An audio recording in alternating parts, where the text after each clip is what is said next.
हमारे अंतःकरण में पुण्यात्मा ये प्रकट हो जाएगा कि मेरे गुरुजी ही परमात्मा है, मेरे गुरुजी ही कबीर जी हैं। पुण्यात्माओं, वही भक्ति का सार है। सार शब्द, यानी शब्द का सार। अब शब्द क्या है?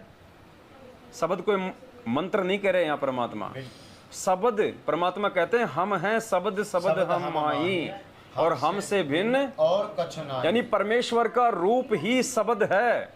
जब हम सतगुरु रामपाल जी भगवान को 5 तत्व के इस पिंड से बाहर समझ के जब हम उनको शब्द रूप में समझ लेंगे, शब्द रूप में जान लेंगे कि ये परमात्मा है, ये शब्द स्वरूपी है, ये जब चाहे जहां ये प्रकट हो सकता है, अपनी आत्मा के लिए कुछ भी कर सकता है, वो है उस शब्द का सार निकालना।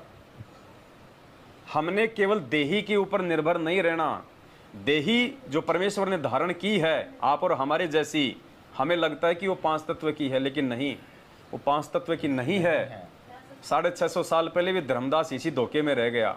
जब परमात्मा कहा करते थे कि धर्मदास भाई मैं विदेह हूं, तो धर्मदास कहता था कि भगवान आप दिखो देही और कहो विदेही। आप तो मेरे जैसे आड़मास वाले दिखाई दे रहे हो, आप कहाँ से आप विदेही हैं? क्योंकि देह और विदेह के अंतर को धर्मदास नहीं समझ पा रहा था। तो परमात्मा ने कहा कि भाई ये बातें अभी समझ में नहीं आएंगी। तो पुण्यात्माओं, जैसे हम किसी नाई की दुकान पे हजामत करवाने के लिए शीशे के सामने बैठते हैं चेयर पे, अब हमारा जो प्रतिबिंब है वो शीशे के सामने आ जाता है और इधर हम बैठे हैं।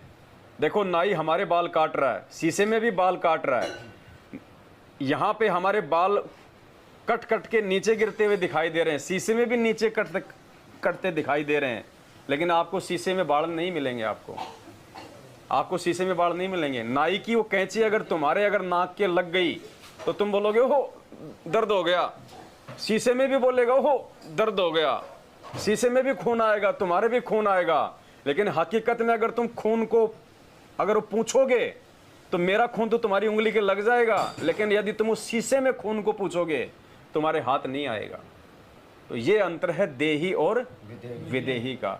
तो ऐसे सतगुरु रामपाल जी भगवान हमें दिखाई तो अपने जैसे आड़मास के दिखाई दे रहे हैं, उनके अंदर भी खून है, सब कुछ ऐसा ही दिखाई दे रहा हमें, लेकिन हकीकत में पुण्यात्माओं वो परमात्मा विदेह है। और इस विदेह परमात्मा को जान लेना ही वो शब्द को जानना है, और कोई शब्द नहीं है, कुछ नहीं है। मालिक कहते हो तुम कर दो पल में पार हो जा, वो रजा कौन से दिन होगी जब हम गुरु जी को हम शब्द रूप में जान लेंगे, पहचान लेंगे।